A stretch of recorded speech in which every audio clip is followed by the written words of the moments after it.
ইন্নাল হামদুলিল্লাহ ওয়াসসালাতু ওয়াসসালামু আলা রাসূলিল্লাহ আম্মা বা'দ। আজকে আমরা একটি গুরুত্বপূর্ণ বিষয় নিয়ে এবং আবেদন নিয়ে আলোচনা করব। যাদের সুযোগ হয় অবশ্যই এই বিষয়ে আওয়াজ তুলবেন এবং ভিডিওটি শেয়ার করে দিবেন। বিষয়টি হচ্ছে বাংলাদেশে 12 রবিউল আউয়াল ঈদে মিলাদুন নবী উপলক্ষে রাষ্ট্রীয় বা সরকারি কোনো ছুটি ছিল না।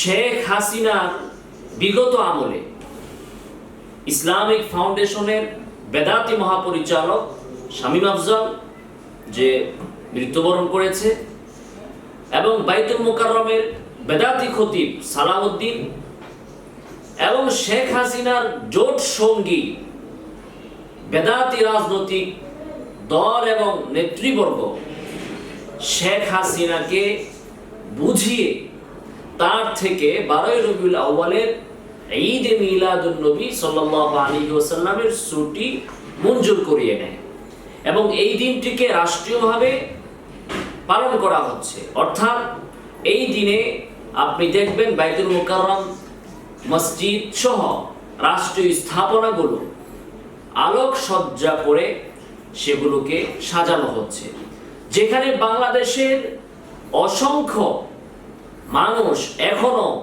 খাদ্যের অভাবে রেল স্টেশনে, ফুটপাথে, রাস্তার আনাচে কানাচে বস্ত্রহীন, গৃহহীন মানুষের বসবাস দেখা যাচ্ছে। সেখানে এই বেদাতি দিনকে কেন্দ্র করে সরকারের এই লক্ষ লক্ষ টাকা খরচ এবং ছুটি, এই বিষয়ে অবশ্যই আমাদের কথা বলতে হবে, কথা বলা উচিত। আমরা বর্তমান তারেক রহমান সাহেবের সরকারের কাছে, বিএনপি সরকারের কাছে আমরা আহ্বান জানাবো, আপনারা ইসলামের পক্ষে যদি কিছু করতে না পারেন অন্তত ইসলামের ক্ষতি করবেন না। আপনারা রাষ্ট্রীয়ভাবে আল্লাহ রাসূলের সুন্নাহকে যদি প্রতিষ্ঠা করতে না পারেন এবং বেদাতকে নির্মূল করতে যদি না পারেন, না করেন, কিন্তু রাষ্ট্রীয়ভাবে আপনারা বেদাতের পৃষ্ঠপোষকতা করবেন না। আমরা বলছি না যে আপনারা আইন করে ঈদে মিলাদুন নবীকে নিষিদ্ধ ঘোষণা করুন, কিন্তু রাষ্ট্রীয় খরচে এবং রাষ্ট্রীয় ছুটি প্রদানের মাধ্যমে আপনারা বাংলাদেশ সরকার ঈদে মিলাদুন নবীর মতো বেদাতের পৃষ্ঠপোষকতা করবেন না।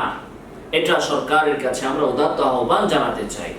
এবং যারা নিজেদেরকে ইসলামী দল বলে দাবি করে, বর্তমান প্রধান বিরোধী দল জামায়াতে ইসলামী সহ ইসলামী দলগুলো যেগুলো আছে সরকারের সাথে এবং বিরোধী দলের সাথে, প্রত্যেকের উচিত, দায়িত্ব, কর্তব্য এই বেদাতের বিরুদ্ধে কথা বলা। সরকার মানবে কি মানবে না, সরকার কথা শুনবেন কি শুনবেন না, সেটা তো একান্ত সরকারের বিষয়, কিন্তু আমাদের অবশ্যই এই বিষয়ে আওয়াজ তুলতে হবে। কেন? কারণ আজকে হক্কানি উলামায়ে কেরাম তারা যদি যুগের পর যুগ, বছরের পর বছর এই বিষয়ে আওয়াজ না তোলেন, তাহলে আজ থেকে 50 বছর পরে, 100 বছর পরে এটাই দলিল হয়ে দাঁড়াবে যে যেহেতু বাংলাদেশে ঈদে মিলাদুন নবীর ছুটি, রাষ্ট্রীয় ছুটি ঘোষণা করা হয়েছে, আর সেখানে আলেমরা, কওমি মাদ্রাসার আলেমরা এবং অন্যান্য আলেমরা কোনো প্রতিবাদ করে নাই, এই ছুটিকে বাতিল করার জন্য কোনো দাবি তুলে নাই, এর দ্বারাই প্রমাণ হয় বাংলাদেশের সমস্ত আলেম ইজমা করে ঐক্যবদ্ধভাবে এই বেদাতকে, এই ছুটিকে তারা মেনে নিয়েছেন। 100 বছর পরে এটাকেই দলিল হিসাবে এই বেদাতিরা উপস্থাপন করবে। অথচ বাংলাদেশের বর্তমান খতিব আব্দুল মালিক সাহেব সহ বাংলাদেশের প্রত্যেকটা হকপন্থী উলামায়ে কেরাম যারা আছেন, প্রত্যেকেই ঈদে মিলাদুন নবীর বেদাত এই বিষয়ে জনগণকে সোচ্চার করেছেন। কিন্তু আজকে যদি তারা এই ছুটির বিষয়ে কথা না বলেন, এটাকে বাতিল করার জন্য যদি কথা না বলেন, তাহলে অবশ্যই এক সময় বেদাতিরা এটাকে দলিল হিসেবে দাঁড় করাবে। অতএব সরকার আমাদের কথা শুনুক আর না শুনুক, আমরা অবশ্যই দাবি তুলতে পারি যে ঈদে মিলাদুন নবীর এই রাষ্ট্রীয় ছুটিকে অবশ্যই বাতিল করতে হবে। বাংলাদেশে ঈদ মিলাদুন্নবী বা মিলাদপন্থী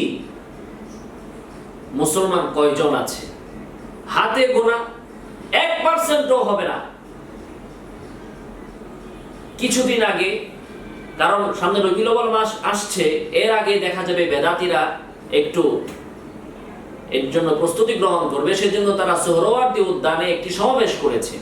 তার নাম দিয়েছিল সুফিবাদী সুন্নি মহাসমাবেশ। সেখানে এত লোক সংখ্যা হয়েছে যে তারা যে কয়টা চেয়ার রেখেছিল ওই চেয়ারগুলো পূর্ণ হয় নাই। অন্যান্য মানুষ সমাবেশ ডাকলে যদি 100 চেয়ার রাখে তাহলে লোক হয় 1 লাখ, অর্থাৎ চেয়ার ভরে তারপরে অনেক লোক দাঁড়িয়ে থাকতে হয়। আর এই সুন্নি মহাসমাবেশে তারা যে কয়টা চেয়ার রেখেছে ওই কয়টা চেয়ারই তারা ভরতে পারে নাই। মানুষ দাঁড়িয়ে থাকবে, লোক সংখ্যা আরো বৃদ্ধি পাবে তো দূরের কথা। তো 1%ও নাই যারা তাদেরকে সমর্থন করে। তো বাংলাদেশ সরকার এই 1% ব্যক্তিদের কথায়, তাদের প্ররোচনায় এবং আওয়ামী লীগ সরকারের ওই খতিব, ওই মহাপরিচালক, ওই মন্ত্রীদের সেই ছুটিকে বর্তমান সরকার বহাল রাখবে, এটা কোনো যুক্তিতেই আসে না। অতএব আমরা আহ্বান জানাবো, উদাত্ত আহ্বান জানাবো সরকারকে, আল্লাহ রাসূলের ভালোবাসায় এই ছুটিকে বাতিল করুন। এটা নবীর জন্মের সাথে সম্পৃক্ত বিষয়, এটা নিয়ে হেলাফেলা করার কোনো সুযোগ নাই। নবীর জাতকে বিতর্কের জায়গায় রাষ্ট্রীয়ভাবে বসিয়ে দেওয়া এটা কশিনকালেও সহ্য করার মতো বিষয় নয়। অতএব এই ছুটিকে বাতিল করতে হবে। আল্লাহ সুবহানাহু ওয়া তাআলা আমাদের সরকারকে সঠিক বুঝ দান করুন, আমাদেরকেও সঠিক বুঝ দান করুন। আমিন ওয়া আখিরু দাওয়ানা আলহামদুলিল্লাহি রাব্বিল আলামিন।